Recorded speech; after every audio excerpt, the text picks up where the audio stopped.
School में पढ़ते थे जब बच्चे थे, एक चैप्टर आया था, आप लोगों को अगर पढ़ाई में आया हो, पता नहीं बदल गया, जेम्स वाट। एक जेम्स वाट नाम का बालक, जिसको निकम्मा समझा जाता था घर में, वो एक दिन बैठा था, देखा कि एक बटलोई चढ़ी थी और उसके ऊपर ढक्कन रखा था, नीचे से भाप ऐसे करके ढक्कन को उठा देती। उसने फिर वजन रखा, फिर भाप बनी उठा दी, फिर वजन और बढ़ा के रखा, वजन बढ़ाता गया, भाप उसको उठाती गई। उसी ने इंजन की रचना की थी, जेम्स वाट। आप इसका भाव समझ पा रहे हैं? हम क्या उदाहरण दे रहे हैं? जब आपके अंदर अग्नि पैदा हो रही है, जलन पैदा हो रही है, तो आपके जीवन को भगवान की तरफ ले जाने वाले पावर को उठा जागृत कर रही है। तुम विचलित होकर उसे विषय भोगों से पुनः शांत कर देते हो। उसे शांत नहीं करना, उसको और बढ़ाना है आग को। जितनी बढ़ जाएगी उतनी जोर से अध्यात्म की तरफ आप चलोगे। उल्टा मत चलो, उल्टा मत सोचो। ये आग समन का अवसर नहीं, आग बढ़ने का अवसर है। आग बढ़ने दो, वही तेजस्वी बनाकर तुम्हें अध्यात्म की ऊंचाई पर चढ़ा देगी। उस बात से अनुभव किया कि भाप में कितनी ताकत है।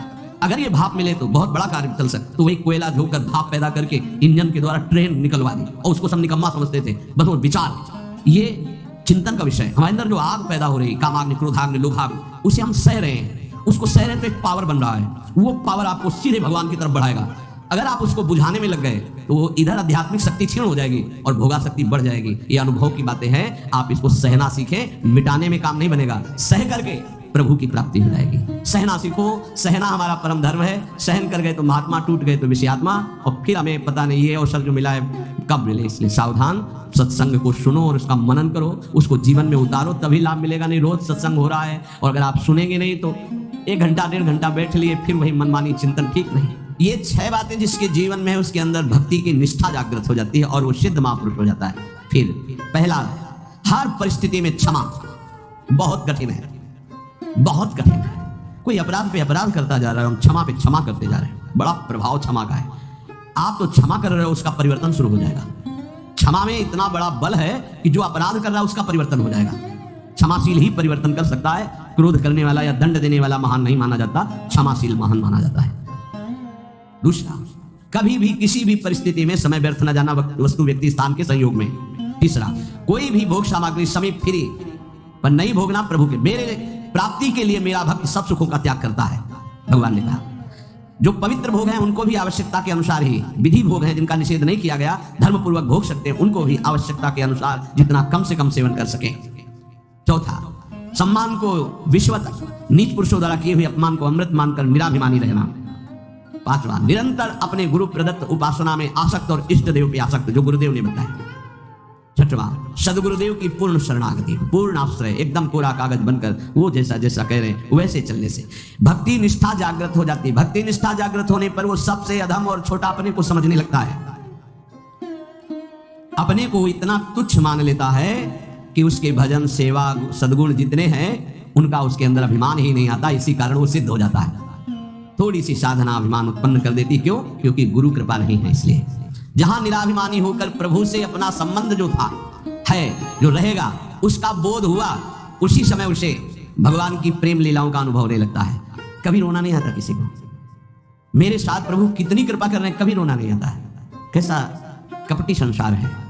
गुरुदेव अपनी महिमा से उतर करके, नीचे उतर करके हमारे जैसे बनकर हमसे संभाषण करते हैं, हमें प्यार, दुलार, शासन करते हैं। कभी एकांत में किसी को गुरु के प्रति रोना आया? मोटे मोटे आंसू सामने गिरते देखते हैं अपनी वासना की पूर्ति के लिए, अपने मन की शांति के लिए, हमारे मन को सुख मिले, बस। कभी ये रोते हैं कि हो कृपालु, करुणा में आपका कैसा स्वभाव है, हे स्वामिनी आपका कैसा स्वभाव है? कभी ऐसा नहीं। विश्वामित्र जी भगवान के प्रति शिष्य भाव किया तो भगवान शिष्य बन गए। अगर थोड़ा भी विलंब पुष्प लाने में हुआ तो भगवान डर रहे थे कि गुरुदेव की संध्या पूजा में विघ्न न हो जाए, गुरुदेव की जो सेवा में थोड़ा भी समय लगा तो डर गए भगवान। शिष्य भाव, जैसा भगवान के प्रति भाव करोगे वैसा ही भगवान आपके सामने आ जाएंगे। अनंत ब्रह्मांड भगवान ने ही अपने आप से ही रचा है। कितना विलक्षण भजन का प्रभाव होता है कि अनंत ब्रह्मांडों का स्वामी आप जो भाव करोगे वैसा आ जाएगा बन के। अगर आप भगवान को भोग रूप में चाहेंगे तो भोग रूप में भी आ जाएंगे। ऐसा ही बड़े कृपालु है। जिस रूप में आप चाहेंगे भगवान आ जाएंगे। आप आज भी जो कामना करते हैं ना, मेरे भगवान ही आपकी पत्नी बने हुए, पुत्र बने हुए, आपका परिवार बने हुए, आप पहचान नहीं पा रहे हैं। जो हम कामना करते हैं ना कि आज ये, तो भगवान वही बनकर आ जाते हैं, वही पदार्थ बनकर आ जाते हैं, वही व्यक्ति बनकर आ जाते हैं, वही वस्तु बनकर आ जाते हैं। यद्यपि भगवान ही है, दूसरा कोई नहीं है, वही अपने आप को प्रकट किए हैं। उपनिषद में आता है एकाकी नरम थे, खेलने की इच्छा हुई तो दूसरा कोई हो तो खेले, तो अपने आप को इतने रूपों में खेल में फैला दिया। एकाकी नरम थे, भगवान ने अपने एको हम बहुश्यामा, मैं ही बहुत रूपों में हो जाऊं, और वो अपने आप में खेल रहे हैं। 3 खेल हो रहे हैं यहाँ प्रकट में। एक हो रहा है सृष्टि का सृजन बराबर चल रहा है, सृजन भी बराबर चल रहा है, पालन भी बराबर चल रहा है, संहार भी बराबर चल रहा है।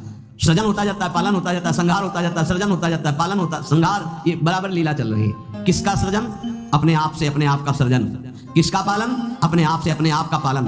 और किसका संहार? अपने आप से अपने आप के ऊपर संहार लीला, किसी और की नहीं है, वही है। आप भी वही है, पर नहीं समझ पा रहे। भगवान ने कहा यथा तथा, अर्थात मुझे जैसे बचता मैं वैसे, ये था माम प्रपद्यन्ते तास तथैव, यथा तथा। भाव और लगन, जिस तरह की आपकी लगन है और जिस तरह का भाव है, वैसे ही भगवान अनुभव में आते हैं। जब आप घोर विषय चिंतन करते हैं तो भगवान विषय रूप में आ जाते हैं, गाढ़ चिंतन विषय का तो विषय रूप में आ जाते हैं। सलाह दे देंगे आपको, देखो ये विषय जो मैं ही हूं, इसको प्राप्त करना है तो ऐसे चलो, ऐसे प्राप्त करो। वो भले आप निषिद्ध चिंतन कर रहे हैं, जब ज्यादा हट करेंगे तो आपको वही सलाह देने लगेगा हित, आप ऐसा करो, ऐसे से ऐसा कर लो, ऐसे से ऐसा कर लो। और जब पिटाई होगी तब आपको फिर उपदेश करेगा, कहा था नहीं माने तो सलाह दी थी, अब मान लो। हित का बड़ा ही कोमल स्वरूप है। यदि आप भाव से लगन से प्रभु की तरफ चले तो उधर से प्रभु चल पड़ते हैं, और आपकी चाल और प्रभु की चाल में बड़ा अंतर है। त्रिभुवन में सबसे तेज गति चलने वाला मन है, वायु से भी अत्यंत वेगवान मन है। जैसे वायु यहां से बंबई, उसको जाने में कुछ समय लगेगा, लेकिन मन को अगर आप बंबई गए हैं, पहुंच गए। मन से भी वेगवान गरुड़ जी हैं, जो भगवान के वाहन हैं, वो मन से भी वेगवान है, और गरुड़ से भी वेगवान भगवान की गति है। जब उपासक भाव और लगन से चलता है तो बहुत जल्दी भगवत प्राप्ति क्यों हो जाती है? बोले दरिया दूषण दास में नहीं राम में दोष। भगवत प्राप्ति में दोष आपका है जो आप देरी कर रहे हैं, भगवान की तरफ से नहीं। जन चाले एक पावड़ो, हरि चाले 100 कोश। एक कदम भक्त भगवान की तरफ चले तो 100 कोश भगवान भक्त की तरफ चल देते हैं। 100 कोश उनका वेग है ऐसा, वो अपने कदम से एक कदम तो ब्रह्मांड पार कर दिए। आपका भाव और लगन, भाव में तो विषय भरा है, लगन लगी भोगों की तो बार बार वही आ रहे हैं भोग रूप में, दूसरा कोई नहीं। पर जब भोग रूप से आप विषयों का सेवन करते हैं तो फिर नरक रूप से भगवान मिलते हैं, रोग रूप से भगवान मिलते हैं, दंड रूप से, जलन रूप से भगवान मिलते हैं। भगवान का कौन सा रूप आपको पसंद है? आनंद, तो छोड़ो इसे, आनंद सिंधु प्रभु के रूप का ध्यान करो, उनका नाम जप करो। भगवत प्राप्ति में कोई बाधा नहीं डालता, साधक स्वयं बाधा को स्वीकार करता है। क्योंकि भगवत प्राप्ति के लिए जो तुम्हें समझ दी गई है उसका प्रयोग नहीं कर रहे। भोग सामग्री देखी, समझ कह रही कि नहीं इससे बहुत विलंब हो जाएगा, भगवत प्राप्ति नहीं होगी, आप ये अनसुनी कर दिए, उसे भोग लिए। किसकी गलती रही? आपकी। आपने अपनी समझ का आदर ना करके और भोगाकर्षण का आदर कर लिया। अपने समय को, अपने जीवनी शक्ति को, अपने समझ को भगवत प्राप्ति के योग में लगाना चाहिए। आप भगवत प्राप्ति के वियोग में लगा रहे हैं, दूरी बनाने में लगा रहे हैं। चलना इधर है, चल इधर रहे, इसमें कमी आपकी है। सामर्थ्य जितनी है, अगर उतना कदम बढ़ा दो तो तुम्हें खुद अनुभव होने लगेगा भगवान कितनी वेग से आपकी तरफ आ रहे हैं। पूरा समय, पूरी सामग्री, पूरी सामर्थ्य भगवत प्राप्ति के लिए मिली है आपको। पूरा समय, पूरी सामग्री, पूरी सामर्थ्य भोग प्राप्ति में लगा रहे हैं आप, देख लीजिए। कारण समझ सामग्री समय का दुरुपयोग कर रहे हैं, क्योंकि तुम्हारे अंदर लगन नहीं, अगन नहीं भगवत प्राप्ति की। भक्ति किसी साधन विशेष से नहीं प्राप्त होती, कर्मों से नहीं प्राप्त होती, भगवान की पूर्ण शरणागति से होती है। कई बार इनकी चर्चा हुई, पूर्णता कैसे होती है?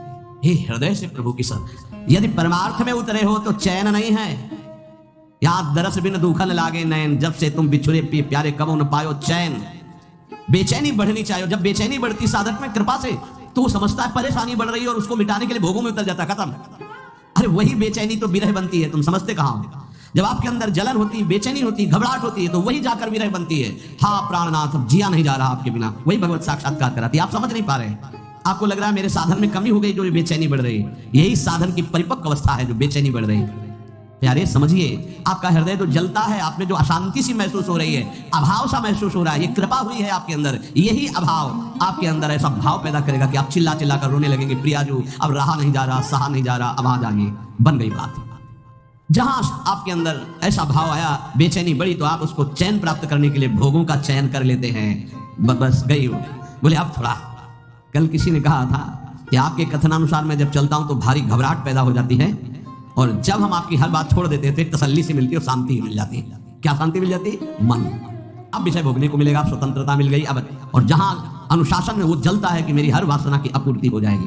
आप समझ नहीं पा रहे, वो जो आपके अंदर बेचैनी हो भगवत प्राप्ति के लिए योग्यता पैदा कर रही है आपके अंदर, पर आपको वो नहीं चाहिए, इसलिए विषय सेवन में शांति लगती है। त्यागात शांति मिलता है, वो कह रहा विषय भोगों में शांति मिल जाती है। यही बुद्धि की बात है, बहुत खराब बुद्धि हो चुकी। दास्य सख्य वात्सल्य माधुर्य, ये जितने भाव है पहले इनके शरणागति पुष्ट होनी चाहिए। भगवान सब कुछ आपको दे देंगे, पर पहले शरणागति पुष्ट होनी चाहिए। अगर आपने अपने आप को श्री भगवान को दे दिया तो श्री भगवान अपने आप को आपको दे देंगे। सौदा बहुत सस्ता है। हमने अपने आप को तो भोगों में दे रखा है। अगर हम अपने आप को श्री भगवान को दे दे, श्री भगवान हमें अपने आप को दे दे, कितना सौदा सस्ता है। अगर शरणागति पक्की हो गई तो भगवान त्रुटियों की तरफ नहीं देखते। राहत न प्रभु चित्त चूक किए की, करत सुरत 100 बार किए की। प्रभु उसके हृदय की बात देखते कि मेरा शरणागत हो गया, सैकड़ों त्रुटि हो जाए तो भी ध्यान नहीं देते। इतनी कृपा है। जैसे पीछे आपने सुना था कि भगवान कह रहे हैं मेरे जन्म कर्म को दिव्य मानने वाला पुनर्जन्म को प्राप्त नहीं होता, ऐसे ही मैं प्रभु का हूं, प्रभु मेरे, उसका पुनर्जन्म नहीं होगा। शरणागति का शुद्ध स्वरूप हमारे माई श्यामाजू को राज, मेरी श्यामाजू मैं श्यामाजू का, इस सूत्र समझ लो। प्रभु को अपना मानने वाला अगर उससे त्रुटियां भी होती तो प्रभु नहीं गिनते। जन अवगुण प्रभु मानने का, उसको भगवत प्राप्ति हो जाएगी। मैं प्रभु का, प्रभु मेरे। बस किसी भी दबाव में आकर बीच में तीसरा नहीं हो जाना चाहिए। मैं प्रभु का, प्रभु मेरे। फिर मैं प्रभु का, ये भी विस्मरण हो गया, केवल प्रभु मेरे। चाहे समझ में आए या ना आवे, इतना समझ लो, संसार का कोई भी संबंध, कोई भी शरीर, कोई भी वस्तु स्थायी नहीं है, कोई भी पद। लेकिन ये बात सदा तुम्हारे अंदर स्थायी बनी रहेगी, मैं प्रभु का, प्रभु मेरे। अगर आ गई है, शरीर छूटा किसी भयानक अपराध से, अगर फिर जन्म हुआ तो ये बना रहेगा, मैं प्रभु का, प्रभु मेरे। ये आपको परम पद प्राप्ति करा देगा। अवश्य अवश्य भगवत प्राप्ति हो जाएगी।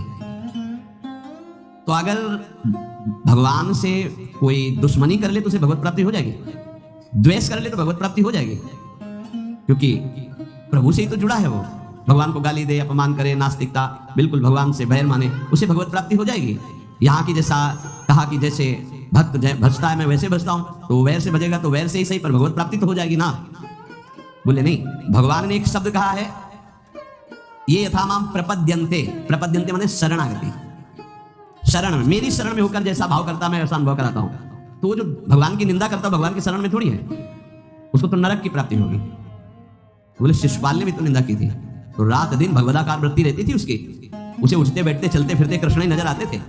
कंस ने भी तो द्वेष किया, तो उसको दाल में जीरा भी कृष्ण ही नजर आते थे। जिधर दृष्टि डालता कृष्णाकार वृत्ति थी उसकी। ये छोटे मोटे बैर वालों को यमराज ठीक कर देते हैं, उनको भगवान को नहीं अवतार लेना पड़ता। ये जैसे ना कि भगवान की निंदा कर रहे हैं, भगवान की अवहेलना कर रहे हैं, नास्तिकता कर रहे हैं, इनके लिए शासन विभाग है यमराज, वो अच्छी धुलाई करके। देखो यहाँ चाहे जितना आप अपने को बलवान समझें, कंबल डाल के कुटाई होती जेल में। एक हमें मिले थे जेल में, तो उन्होंने कहा था कि वो जो पुराने कैदी हो जाते हैं वो वहाँ के शासक की तरह हो जाते हैं। तो जैसे कोई ज्यादा उद्दंडता करता है ना, तो फिर कंबल उड़ा के और फिर उनकी पिटाई होती है।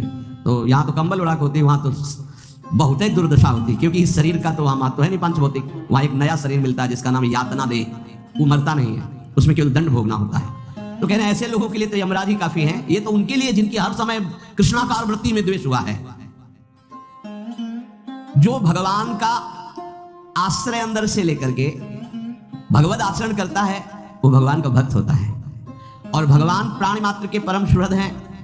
जो भगवान से वैर द्वेष रखा उन्होंने केवल भगवान से ही रखा। शिशुपाल ने कभी और किसी को गालियां नहीं दी, केवल भगवान को दी। और गालियां भी कैसी देता था, कोई गंदी बात थोड़ी कहता था।